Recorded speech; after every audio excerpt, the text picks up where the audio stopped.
Labdien, cienījamie radioklausītāji! Šodien starp daudz izskatītajiem jautājumiem viens no būtiskiem un svarīgiem ir saistīts arī ar ģeopolitisko situāciju šobrīd Latvijā, un tas ir likumprojekts, kas turpina būtisku izglītības reformas posmu, proti atteikšanos no krievu valodas kā otrās svešvalodas vispārējās un profesionālās vidējās izglītības programmās. Un gribu uzsvērt, ka šis likumprojekts paredz loģisku un mērķtiecīgu pārejas procesu turpinājumu. Tas sniedz tādas skaidras tiesiskās garantijas izglītojumam, kur uzsāks vai turpinās izglītību tātad 2025. un 2026. mācību gadā.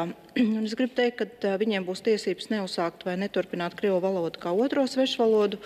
Un izglītības iestādes, sadarbojoties ar dibinātāju vai valsti, nodrošinās šīs alternatīvas apgūt citu svešvalodu, piemēram, angļu, vācu vai franču valodu. Un, ko es gribu īpaši uzsvērt, ka šis tātad ievieš tādu vienotu un konsekventu pieeju svešvalodu apgūvē visā izglītības sistēmā, stiprina Latvijas izglītības satura kvalitāti un atbilstību Eiropas un Eiropas ekonomiskās zonas valstu izglītības standartiem.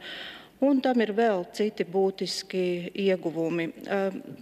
Tas viennozīmīgi ir saprotams, ka šādas te pārējas uz jauninājumiem izglītības sistēmā rada arī jautājumus, un mēs vēlamies uzsvērt arī to, ka likumprojekts respektē skolēnu uzsāktās izglītības gaitas. Tie jau, kuri apgūst krievu valodu kā otro svešvalodu, varēs pabeigt šo kursu līdz programmas noslēgumam, un tādējādi tiek ievērots tiesiskās paļāvības princips.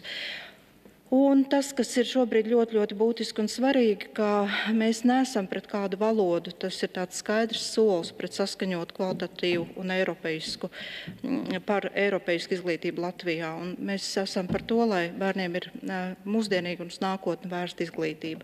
Šis ir viens no tādiem ļoti būtiskiem jautājumiem. Tam es arī no frakcijas vēlējos pievērst uzmanību.